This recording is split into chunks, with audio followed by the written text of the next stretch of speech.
இன்றைக்கி நம்ம கேட்க போகிற கதை ஸ்ரீரங்கம் கோவில், ஸ்ரீரங்கம் உமாச்சி பற்றி. ஸ்ரீரங்கத்தில் ரங்கநாதர்னு ஒரு உமாச்சி இருக்கார். அந்த ரங்கநாதர் உமாச்சி பிரம்மாவோட தபஸில் பார்க்கடல்லேருந்து அவராக உள்ளேந்து வெளியில் வந்த பெருமாள். ஸ்வயம்பூன்னு பேர், யாரும் பண்ணாமல் அவளே வருது பேர் ஸ்வயம்பூ. அதனால தான் ஸ்ரீரங்கத்தை ஸ்வயம் வியக்த க்ஷேத்திரம் அப்படின்னு சொல்கிறார். ஸ்ரீரங்கம் உமாச்சி பிரம்மாவோட தபஸில் பார்க்கடல்லேருந்து வெளியில் வந்திருக்கார். அந்த உமாச்சிக்கு டெய்லி பூஜா பண்ணணும் இல்லையா, அதனால பிரம்மா சூரியன் சன் காட் இருக்கார் இல்லையா, சன் காடுக்கு இன்ஸ்ட்ரக்ஷன் கொடுக்குறாரு, டெய்லி நீ பூஜை இந்த உமாச்சிக்கு பண்ணணும்னு. சன் காட் அழகாக பண்ணிகிட்டே இருந்தார். அப்புறம் சன்காடோட ஃபேமிலியில் இக்ஷ்வாஹு அப்படின்னு ஒரு ராஜா, ஐ ரிப்பீட் த நேம், இக்ஷ்வாஹு அப்படின்னு ஒரு ராஜா. இந்த ஸ்டாச்சுவை இந்த ரங்கநாதர் உமாச்சி எடுத்துட்டு அயோத்தியாவுக்கு போய்ட்றான். பிகாஸ் அவரோட கிங்டமோட ஹெட் குவார்ட்டர்ஸ் பேர் அயோத்தியா. அயோத்தியாவில் யார் இருக்கா? ராமர் உமாச்சி தானே. அதுக்கு முன்னாடி இருந்தவர் இக்ஷ்வாஹு. இக்ஷ்வாஹு பூஜை பண்ணிகிட்டே இருக்கார். அப்புறம் இக்ஷ்வாக்கு அடுத்து அவருக்கு அடுத்துன்னு அந்த ஃபேமிலியிலேயே வர்றது ராமர் வரார்.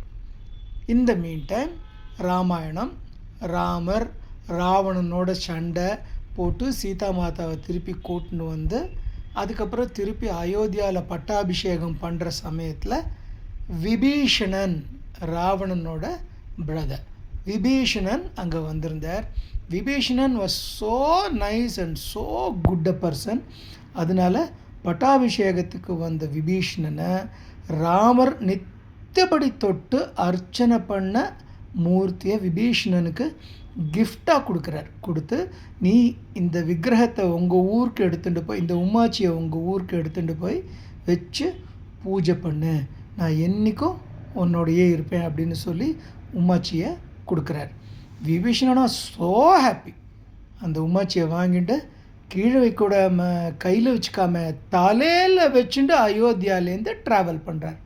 அப்படியே ட்ராவல் பண்ணி வந்து திருச்சிக்கிட்ட வந்துடுறார். திருச்சிக்கிட்ட வந்துடுறார். திருச்சி நம்ம சேலம் பக்கத்தில் இருக்குது. திருச்சிக்கிட்ட வரச்சே பார்த்தா தூரக்க ஒரு ரிவர் ஓடின்னு இருக்குது. நம்ம அதுக்கு பின்னாடி மொசல் ரிவர் ஓடுறதில்ல, அந்த மாதிரி அங்கே காவிரி ரிவர் ஓடின்னு காவிரி ரிவர் ஓடுறச்சே இவர் டயத்தை பார்க்குறாரு, சந்தியாவந்தனம், தட் இஸ் அன்னைக்கு பூஜை பண்ண வேண்டிய நேரம் வந்ததுனால இந்த உமாச்சியை கீழே வைக்கக்கூடாது அப்படின்னு பார்த்தா பக்கத்தில் ஒரு குட்டி பையன், அழகாக சமத்தா பியூட்டிஃபுல்லாக இருந்தான் ஒரு பையன். அந்த பையன்கிட்ட கண்ணா, இந்த விக்கிரகத்தை ரொம்ப பத்திரம், கீழே வைக்காமல் கையில் பத்திரமா வச்சுக்கோ, நான் சந்தியாவந்தனம் பண்ணிட்டு வந்துடுறேன் அப்படின்னு ரிவரில் இறங்குறார். குளிச்சுட்டு சந்தியாவந்தனம் பண்ணுறதுக்காக ரிவரில் இறங்கி சந்தியாவந்தனம் பண்ணிவிட்டு திரும்பி பார்த்தா விபீஷணன் பயங்கர டென்ஷன் ஆகிடுறார். ஏன்னா அது குட்டி பையன் தானே, அவருக்கு கையில் ரொம்ப நேரம் வச்சுக்க முடியல, உமாச்சியை ரொம்ப ஹெவியாக இருந்ததுனால கீழே வச்சுட்டார். கொஞ்சம் கோபம் வரதா இருந்தது, என்ன பண்ணுறது, குட்டி பையன்கிட்ட கோச்சிக்க முடியாது இல்லையா. அதனால் அவன் அந்த குட்டி பையனை கோச்சிக்காமல் பெருமாளை எடுக்கிறதுக்கு முயற்சி பண்ணுறார். தூக்கி தலையில் திருப்பி வச்சுக்கிறதுக்கு தூக்குறார், தூக்கவே முடியல. பெருமாள் அப்படியே அங்கேயே செட்டில் ஆகிட்டார். இது என்னடா அது, பெருமாள் இப்படி இங்கே செட்டில் ஆகிட்டாரே என்ன அப்படின்னு பார்த்தா, அப்போ அந்த பெருமாளே பேசுகிறார்.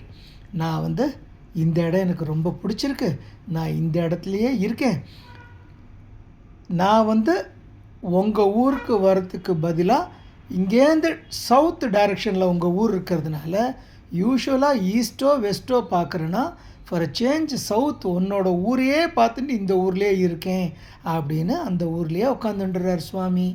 அதுதான் ஸ்ரீரங்கம். அப்புறம் ஓவர் பீரியட் ஆஃப் டைம் ரொம்ப நாள் கழித்து தர்மவர்மன் ஒரு ராஜா ஸ்ரீரங்க உமாச்சிக்கு சின்னதாக ஒரு கோவில் கட்டுறார். அந்த கோவில் தான் தர்மவர்மன் திருச்சுற்றுன்னு முதல்ல இருந்த கோவில். அதுக்கப்புறம் அந்த காவிரியில் வெள்ளம்லாம் வரும் இல்லையா, நிறைய ஜலம் மண்ணெல்லாம் அடித்து மூடின்றது கோவிலை.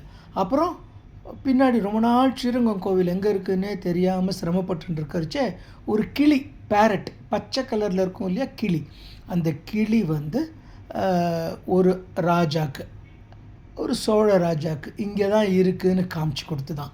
அந்த இடத்த மண்ணெல்லாம் எடுத்துகிட்டு பார்த்தா உள்ள கோவில் இருக்குது. ராஜாவுக்கு ஒரே ஆச்சரியம்.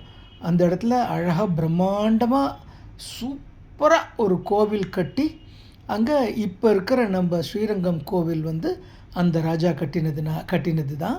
அந்த ராஜா வந்து கிளி காமிச்சு கொடுத்ததுனால அவருக்கு பேர் கிளிவர்மன் அப்படின்னு வச்சு பின்னாடி கிள்ளிவர்மன் அப்படின்னு ஆயிடுத்து. அப்படியாப்பட்ட ஸ்ரீரங்கம் வந்து 108 திவ்ய தேசத்தில் ஃபஸ்ட்டு நம்ம ஐயங்கார், நம்ம வைஷ்ணவாளுக்கெல்லாம் அதுதான் ஃபஸ்ட்டு டெம்பிள் ஸ்ரீரங்கம். ஸ்ரீரங்கத்தில் இருக்கிற உம்மாச்சி பேர் ரங்கநாதர். ஸ்ரீரங்கத்தில் இருக்கிற உம்மாச்சியோட ஒய்ஃப் பேர் ரங்கநாயக்கி. 12 ஆழ்வார் இருக்கா, அதில் 11 ஆழ்வார் பாடினது இந்த கோவில் மட்டும்தான். இந்த கோவிலில் இருக்கிற கிரேட்னஸ் வேறு எந்த கோவிலுக்கும் கிடையாதுங்கிற அளவுக்கு மிகப்பெரிய கோவில். சின்னதும் பெருசுமா 86 சன்னதிகள் இருக்குது. It is more than 300 acres of temple. Largest temple in the world. Second லார்ஜஸ்ட்டும்பா. பட் ஒர்ஷிப் நடக்கிற, பெருமாள் சேவிக்கிறதுல ஒர்ஷிப் நடந்துட்டுருக்கிற கோவிலில் இதுதான் லார்ஜஸ்ட்டு. Beautiful temple. நீ நெக்ஸ்ட் டைம் இந்தியா வரைச்சே கட்டாயம் நம்பலாம் போகலாம். ஓகேவா? பாய்.